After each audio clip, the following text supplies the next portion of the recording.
Ayun, magandang umaga. Mga kagigising pa lamang at sa mga matutulog pa lamang. Ayan, ngayong umaga maghahatak kami ng lambat ulit. Pero ang palibot mga kabatak ay makulimlim, maulan. Ayan, muulan na. So ang aking mga kasama nakaposisyon doon sa bansa at maghahatak na. So kahapon hindi po ako nakasama mga kabatak. Ayan na yung ulan. So ayan mga kabatak, tumalon po ang aming busiro o yung spotter at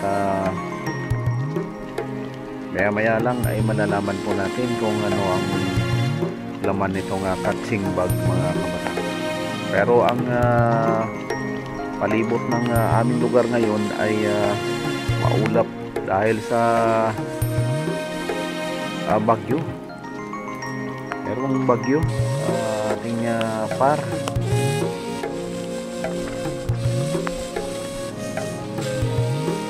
Pero kanina mga kamatak, meron tayong naispasan na talakitok, maliliit na talakitok, pagala-gala dyan sa loob. So, tingnan natin kung ilang piraso, pero mukhang talakitok kasi.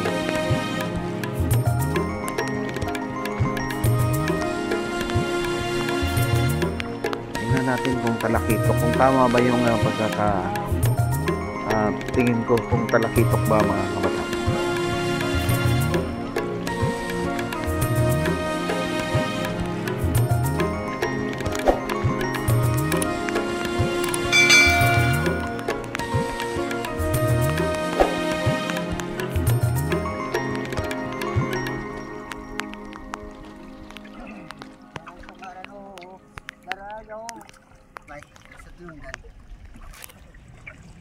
Sulig.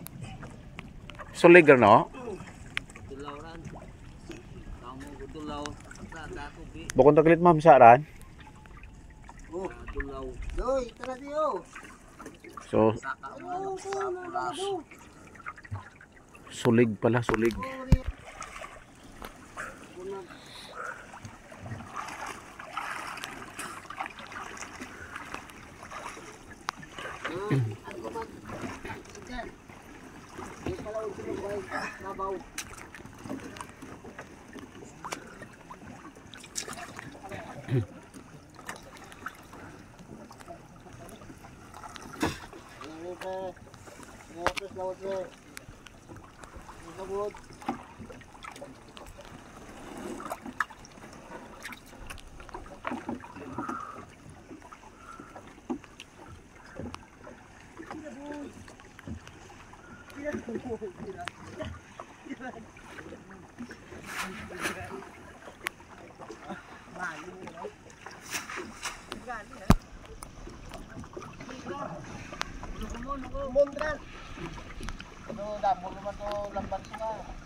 So meron na tayong nakikitang mga isda mga kabatakayan.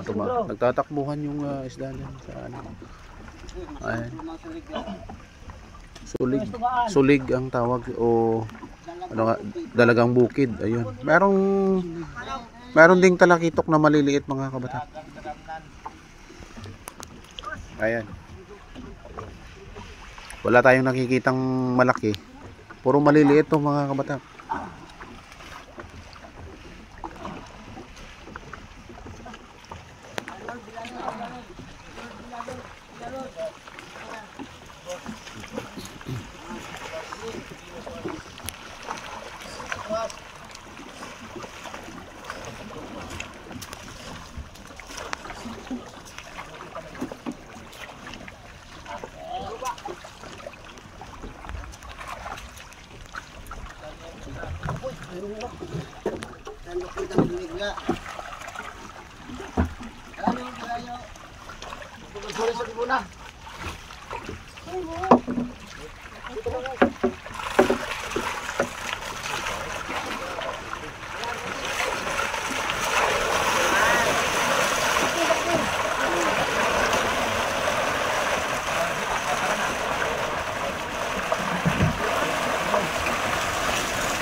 Ayan mga kabatak, yung lubid na hinihila nila ay nakakonekta yan sa may pintuan ng lambat na ito. Itong catching bag.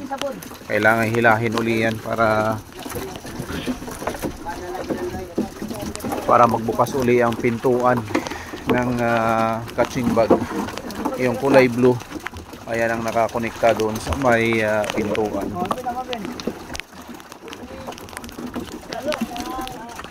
So dalawang lubid yan mga kabatak. Ito.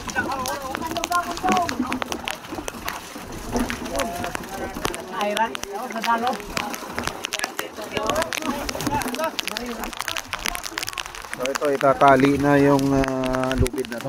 Kailangan may tali ito dito. Ayan. Ito yung tali. Tinatalian. Ayan, tinatalian.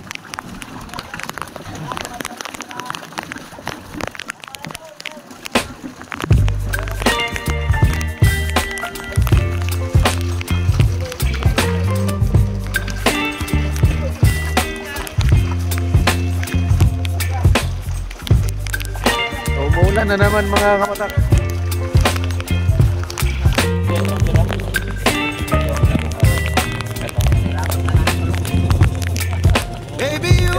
Tawag na aming sulik. Yan, talagang bukid. Kasama naman. Rival.